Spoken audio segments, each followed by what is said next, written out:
Hi, I'm out and about again. I've recovered from my symptoms after being isolating for 10 days. So you'll be pleased to know. Not half as pleased as I am. Anyway, I'll let you see where I am today. This is what used to be an old mine, a coal mine, up until not that many years ago. I'm in Lofthouse, which is not far from Leeds. See these buzzy flies that are having a good look at the camera. Go away. So yeah, not that many years ago, I don't know, 25, maybe 30.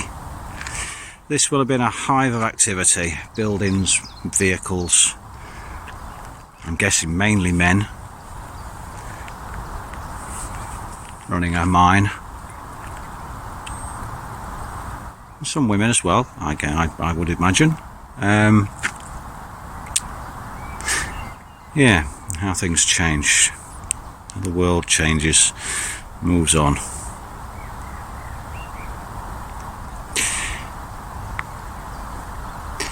At the beginning of the week, last week, in my last video, I talked about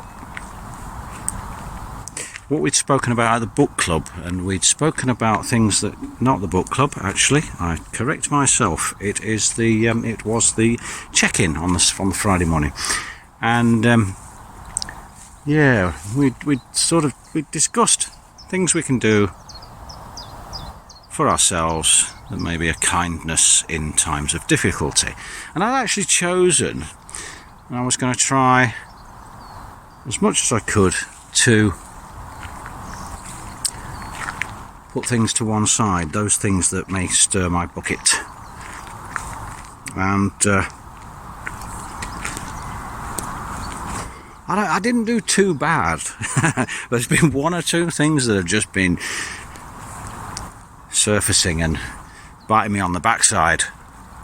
And then I sort of think about that and think, well, is it just them that are biting me on the backside, or am I rattling their cage as well? And there's something about both, I think. Being able to leave things alone.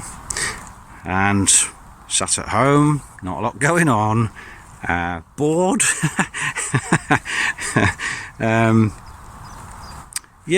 The tendency when life is quiet to peck away at, scratch away and agitate certain things. And I think for some of us that's something I think some of us do quite a lot. It's attached, I think, to anxiety. It's attached to my past, my upbringing, and the way I've lived most of my life, I guess.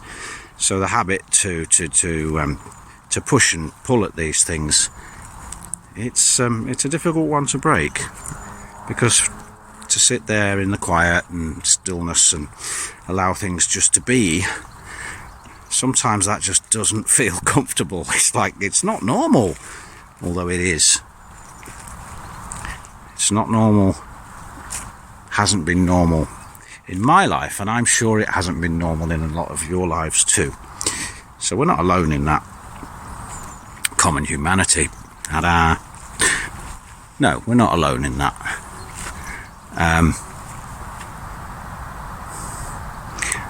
And I am learning to leave things alone, and I've done quite well.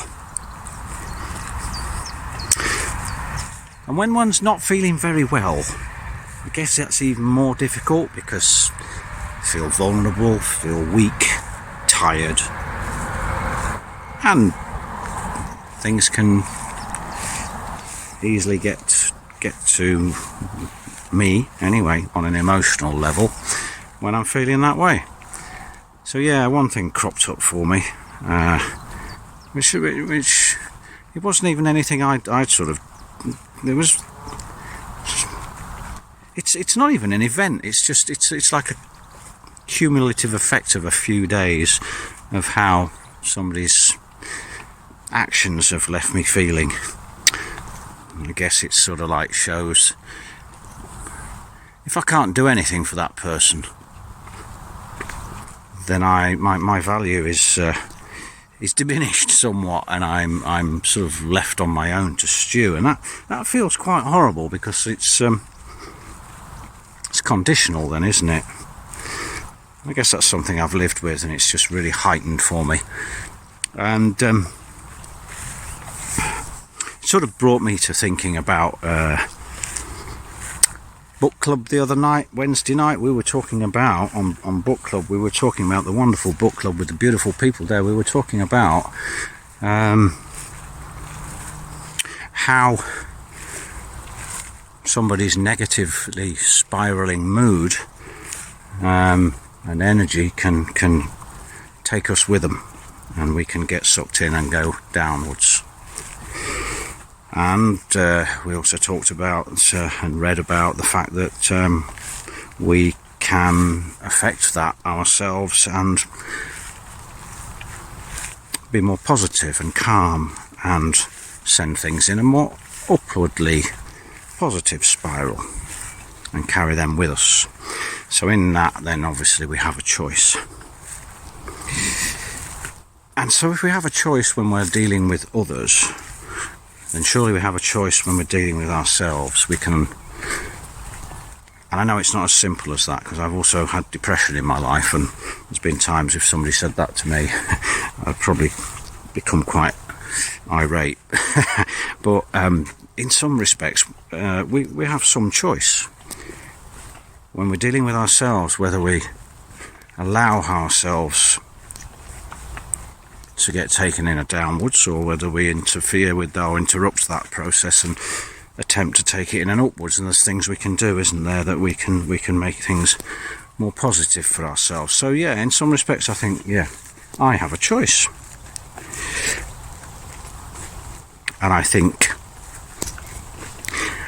the only thing that's getting in the way of that choice in a lot of respects, when things are running on a normal sort of, in the normal processes of life, and we're just trundling along, dealing with things up and down as it is, left and right, rough and smooth. And what I think the only thing that gets in the way of that choice as to whether we go negatively or positively is awareness. Because if we don't have the awareness and we allow ourselves to get sucked into the negative and to the anxiety filled and the drama, and we don't even know that we're there, it's really difficult. Before we know it, we're part of the problem. And I guess that's something I've learned over the last few years. And so yeah, there's many things as I can do for myself, to be kind to myself and to ease my own struggles and to accept, that sort of resistance about sometimes the way things are, wanting things to be different, striving to make them different, and then often when we do that, it just makes it worse.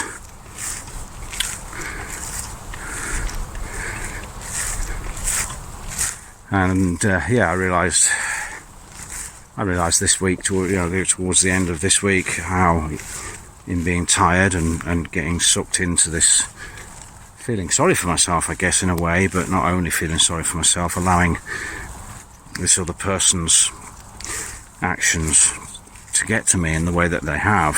I've sort of gone really tight and harsh and restrictive. And in the ladies that were there this morning, when what they were talking about just reminded me about acceptance, softening, allowing what is to be just as it is. And I've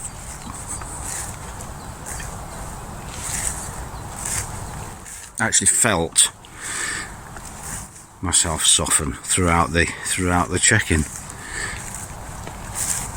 with the reminders that people were giving me.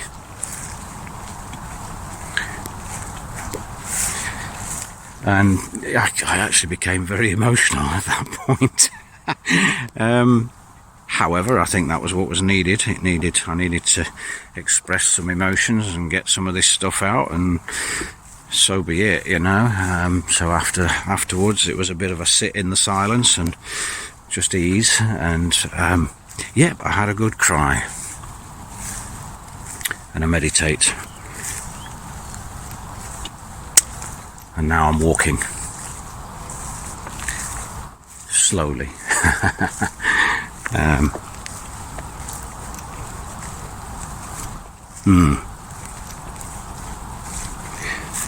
So I think all of that is being kind to myself, and it's actually brought me back to this place of being able to allow, to soften around what it is I'm resisting. Anyway, here we are. Look at this. That is actually the B shaft of the old pit site over here. Tells you there about it.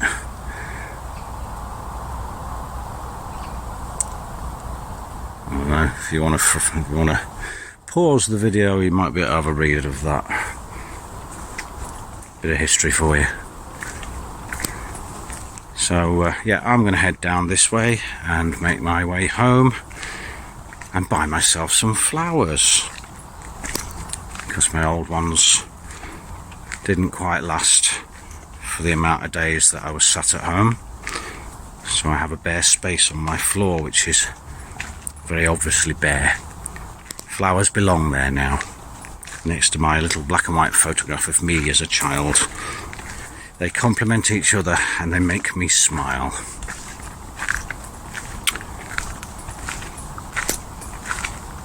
So a bit of a long one today. Hope you've enjoyed it. And just to confirm, I am feeling rather well. And looking forward to venturing out over the coming months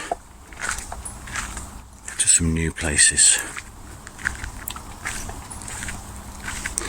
So for now, goodbye, God bless, be kind to yourselves, be kind to each other, much love, see you soon.